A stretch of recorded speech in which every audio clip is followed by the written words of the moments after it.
Subscribe now and press the bell icon. Never miss it. Hello everyone, very good morning to all of you. फिर आज हम जुड़ चुके हैं Diwali special videos में आपके साथ द हिंदू एडिटोरियल एनालिसिस के कुछ इंपॉर्टेंट सेशंस को लेकर के, जिसमें हमने पहले डिस्कस किया रीडिंग कॉम्प्रिहेंशन से रिलेटेड कि what will be the tone of the passage and how can we recognize the tone of the passage, and after that we have discussed the main idea of the passage। इसमें shuffle हो सकता है कि main idea क्या होगा passage का, ये भी डिस्कस किया हमने कि मेन आइडिया क्या होगा पैसेज का, right. Then theme and you can say title of the passage we have discussed there, right. हमने वहाँ पे टाइटल भी डिस्कस किया। So we have discussed all these things over there, right. ये सारी चीज़ें हमने क्या करी, डिस्कस करी, ठीक है। तो अब जो बारी आ गई उसके बाद हमने डिस्कस किया आपका हिंदू वोकैबुलरी ऑल्सो। सो आप लोगों के लिए सेशन कहीं ना कहीं काफ़ी मज़ेदार रहा होगा, क्योंकि हमने जो वहाँ पे सेशन किया स्टार्ट किया वहाँ पे आपका, तो उसमें आपका क्या था,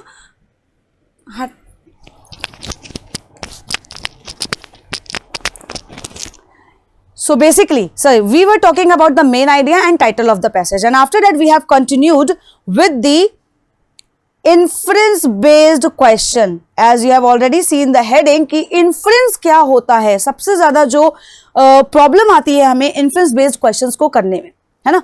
inference based जो questions है वो हमें सबसे ज़्यादा प्रॉब्लमेटिक लगते हैं, जैसे कि टोन ऑफ द पैसेज को आइडेंटिफाई करने में लगते थे, जो काफ़ी हद तक आप लोगों की वो प्रॉब्लम सॉल्व हो गई।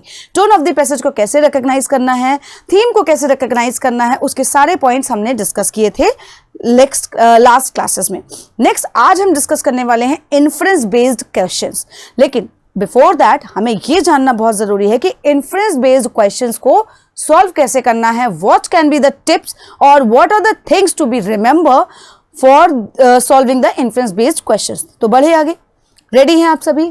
ओके, चलिए बढ़ते हैं आगे कि इन्फ्रेंस बेस्ड क्वेश्चंस में हमें क्या क्या चीज़ें हैं जो बहुत ही सावधानी से लेकर के चलनी होती हैं, क्योंकि अपने आप में ही कह रहा है इन्फ्रेंस बेस्ड है। इन्फ्रेंस बेस्ड का मतलब समझ है कि इन्फर करना है ना, किसी चीज़ को अनुमान लगा लेना, या आपके सामने जो पैसेज है उनसे चीज़ों को रेफर कर लेना। कहते हैं कि आप उसका रेफरेंस ले लो, है ना। तो रेफरेंस से ही आपका इन्फ्रेंस बना है कि जो चीज़ आपके सामने है उसके अंदर से और चीज़ों को निकालना। सो उसे हम बोलते हैं inference based questions. Clear? So what are the things to be remember? So things to remember for the inference based questions are that don't jump into the assumption hint। मतलब कभी भी जब आपके सामने पैसेज आए, you don't need to jump into the assumption, है ना। जो एजम्पशन हंट होता है ना, हमारा एजम्पशन जो हंट होता है, यानी हमारी जो एजम्पशन वाली क्वालिटी होती है बेसिकली, ये कहीं ना कहीं हमें पीछे कर देती है ना।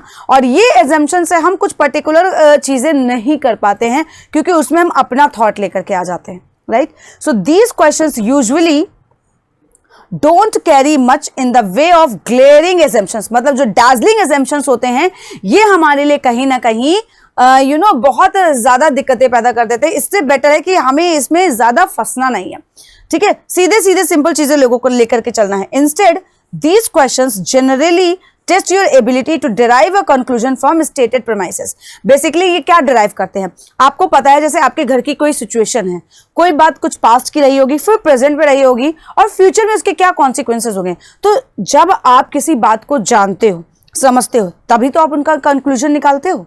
सो वैसे ही हमारे पैसेज में भी चीज़ें डिफाइन होती हैं कि आपके लिए जो भी चीज़ें उसमें लिखी हुई हैं आपको उन्हीं चीज़ों से रेफर करना है, इन्फ्रेंस निकालना है, यानी कि कंक्लूजन निकालना है, right. Second point is knock out answers with extreme wording. मतलब उन आंसर्स को हमें ज्यादा प्रॉपर ध्यान देना है जो एक्सट्रीम वर्डिंग के साथ हो। Inference answers typically do not use only, always, never. मतलब इन्फ्रेंस बेस्ड क्वेश्चंस में ये चीजें ध्यान देने वाली हैं कि उनमें कभी भी नॉट, ओनली और ऑलवेज ये वर्ड्स यूज नहीं होंगे।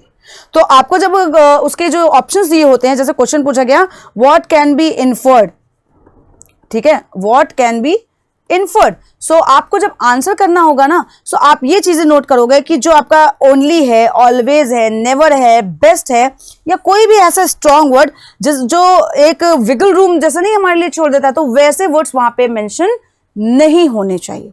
सो ये हमें अपने माइंड में लेकर के चलना है। The right answers on inference questions will generally use more qualifiers and less extreme language. मतलब किसी भी तरीके की extreme language उसमें use नहीं होगी. There must be qualifiers, right? कि मतलब एक तरीके का conclusion हमें उसमें मिला होता है. That's why we will use those type of conclusions in our inference based questions.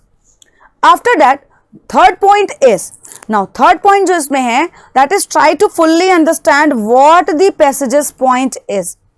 ये सबसे इंपॉर्टेंट पार्ट है कि आपको समझना होगा कि the passage you have been given, so what is the passage point, what is the author's view and regarding which point all the things have been discussed in the reading comprehension. क्या क्या चीजें discuss करी गई हैं and the exact reasoning, so that if the question तो reasoning तो आप लोगों की बेटर होगी. रीजनिंग आप लोग पढ़ते भी हैं. जो बैंक का सेशन होता है अभी आने वाला भी है 9 आपका AM पे. सो बेसिकली रीजनिंग तो आपकी बेटर, तो उसमें आपको रीजनिंग एग्जैक्टली लगानी होती है, आपका लॉजिक लगाना होता है. So if the question ask you to extend that reasoning, अगर क्वेश्चन आपसे पूछता है कि आपको वो रीजनिंग अपनी बढ़ानी है, so you are able to accurately to do. So आपको पता है कि हाँ आपको अपनी रीजनिंग बढ़ानी है, यही तो होता है. सो बेसिकली उसके अकॉर्डिंग हमें इन्फ्रेंस बेस्ड क्वेश्चंस को आंसर करना होता है. And the fourth point is use the process of elimination. हमें एलिमिनेशन का प्रोसेस भी फॉलो करना होगा, जैसे कि अभी हमने सेकेंड पॉइंट में पढ़ा कि कुछ वर्ड्स है जो हमें इन्फ्रेंस बेस्ड क्वेश्चंस में अवॉइड करने हैं. सो उसके लिए प्रोसेस ऑफ एलिमिनेशन को अवॉइड करना पड़ेगा.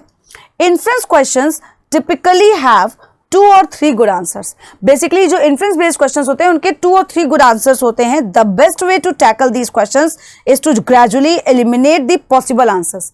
अगर इन क्वेश्चन से टैकल करना है तो जो पॉसिबल आंसर्स आपको लगते हैं ना, उनको क्या करना है, आपको एलिमिनेट तुरंत कर दो कि हमें लगता है यही हो जाएगा.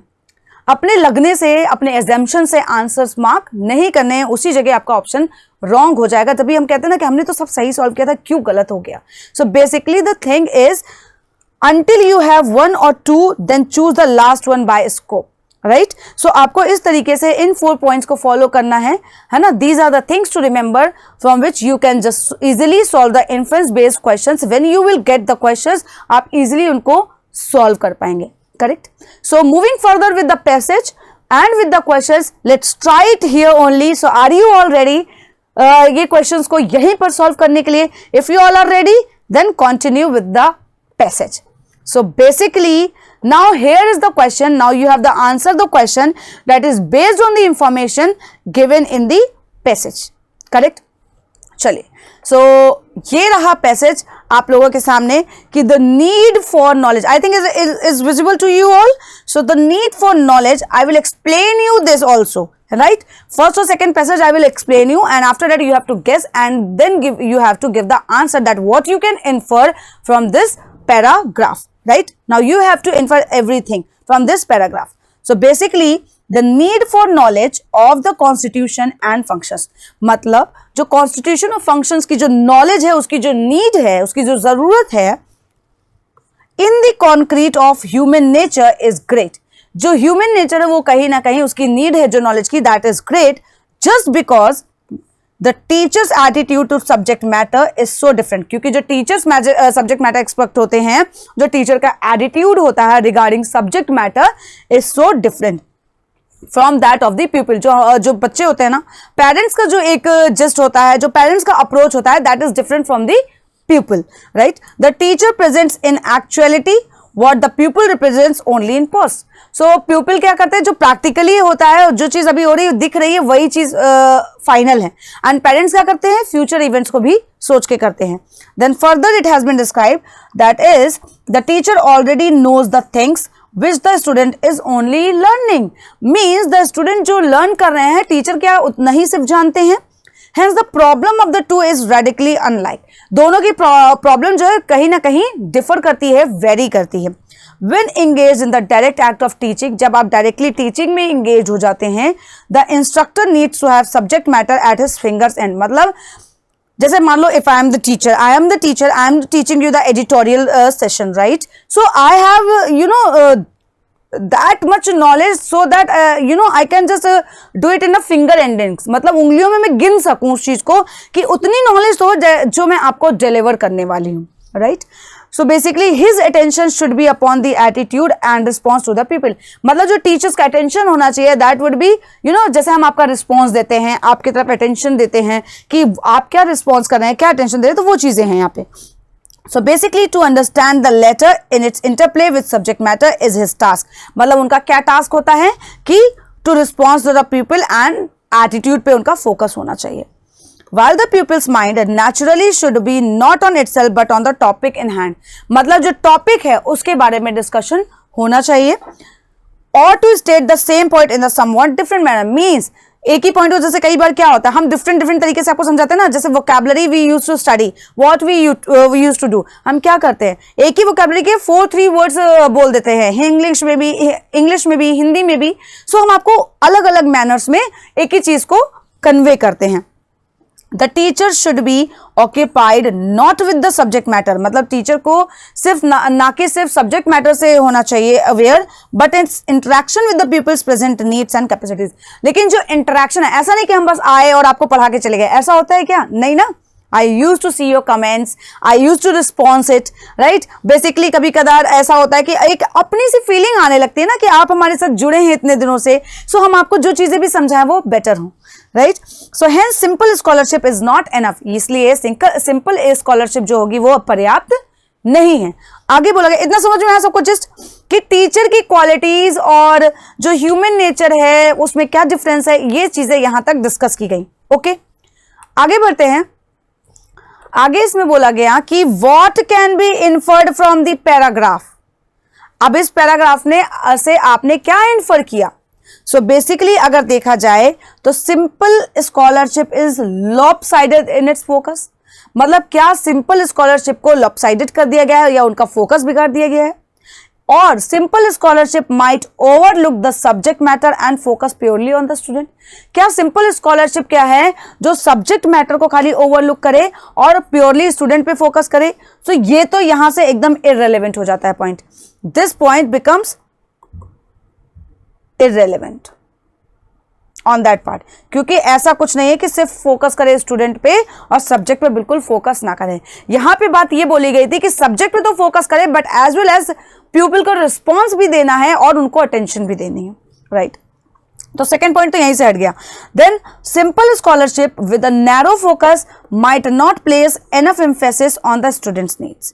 Simple scholarship will always be lopsided in nature because of its ambiguous stand on problems. So basically यहां पे बोला गया है कि अगर हम देखें सो ऑप्शन सी से क्या इन्फर किया जा सकता है. ऑप्शन सी से ये इन्फर किया जा सकता है कि जो सिंपल स्कॉलरशिप है is not enough, right? Simple scholarship जो है वो एनफ नहीं है. With narrow focus might not place enough emphasis. मतलब एनफ एम्फेसिस जो होता है किसी को forcefully on the students need, जो स्टूडेंट्स की नीड होती है उस पर सबसे ज्यादा फोकस करना चाहिए.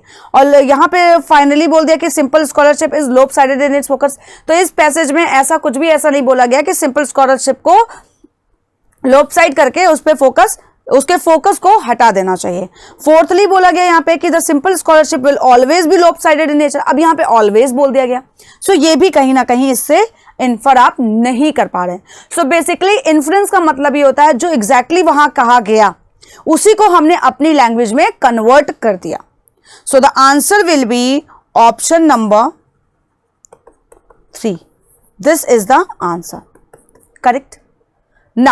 Now moving further with the next passage आपके सामने है. I give you just 1 minute or 1 to 2 minutes.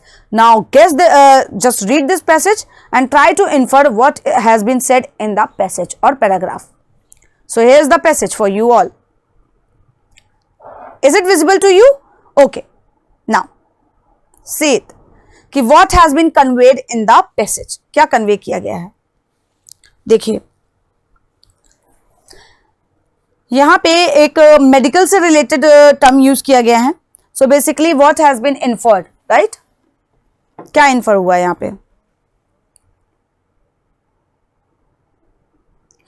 सो यहां पे जो डिस्क्राइब किया गया है वो मैं आपको एक बार बता देती हूं, that is an increase in the level of serotonin. ठीक है, सेरोटोनिन लेवल्स जो होते हैं ह्यूमन बॉडी के, उसके बारे में डिस्कशन किया गया है कि उसमें जो अगर इंक्रीमेंट हो जाता है in the human body, so is known to significantly enhance the mood of the person. Basically जो सेरोटोनिन होता है that is directly related to mood of the person.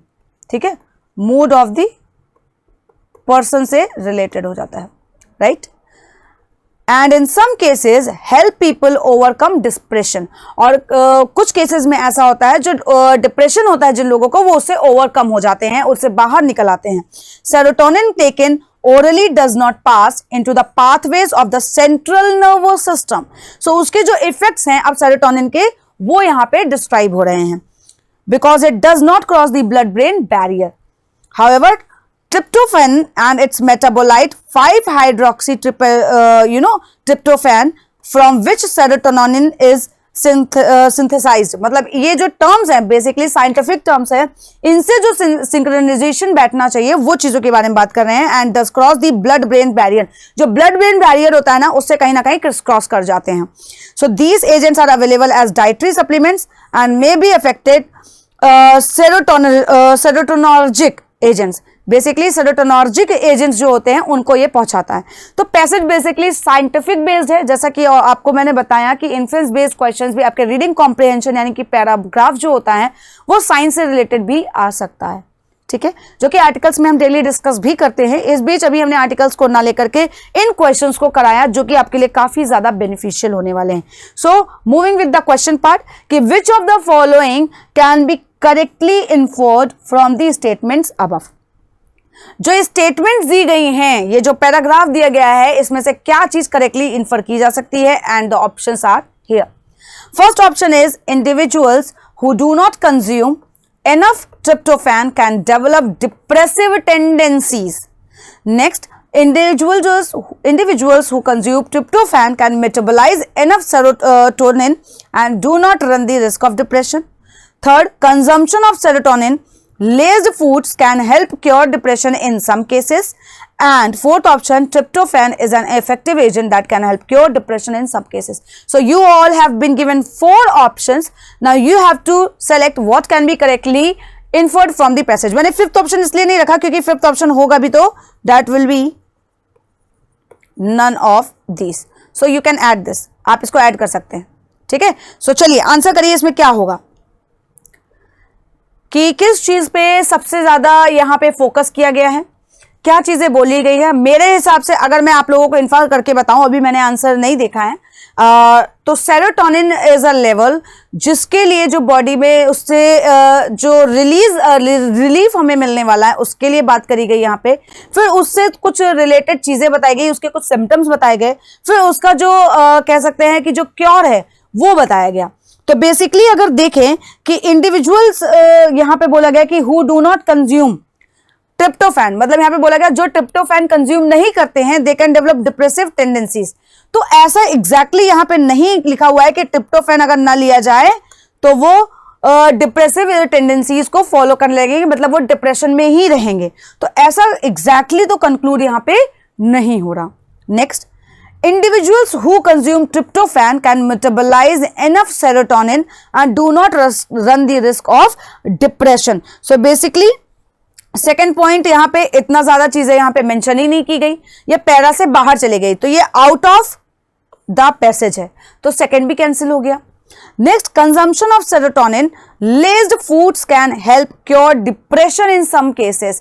Basically यहाँ पे बताया जो कंजम्पशन है अगर सेरोटोनिन का, क्योंकि यहाँ पे बोला गया लेस्ड foods can help cure depression, तो सेरोटोनिन को यहाँ पे डायरेक्टली रिलेट किया ही नहीं गया। किससे नहीं किया गया? जो ये फूड से रिलेटेड बात कर रहे हैं यहां से रिलेटेड ही नहीं किया गया, तो ये भी कैंसिल हो गया। ये तो इनडायरेक्टली बात भी बोल रहे हैं यहाँ पे। Then tryptophan is an effective agent that can help cure depression in some cases.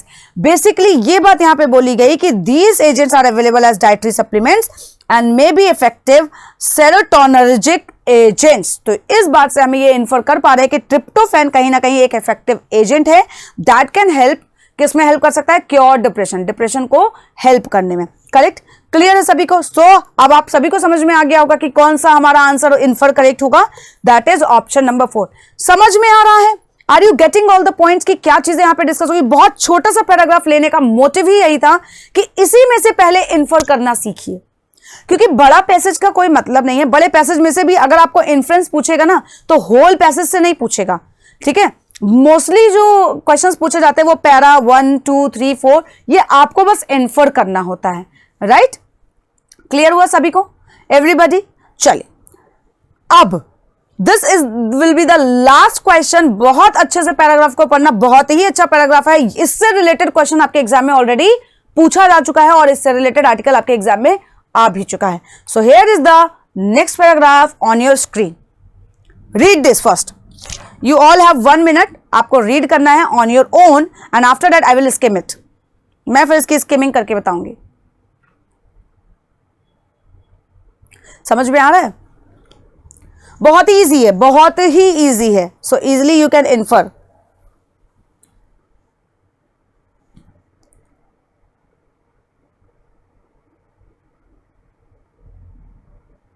Okay, हाँ, थोड़ा सा देर लगेगी समझने में, लेकिन ये पैसेज मैंने इसलिए इजी दिया है कि इसको आप इजीली कर सकते हो।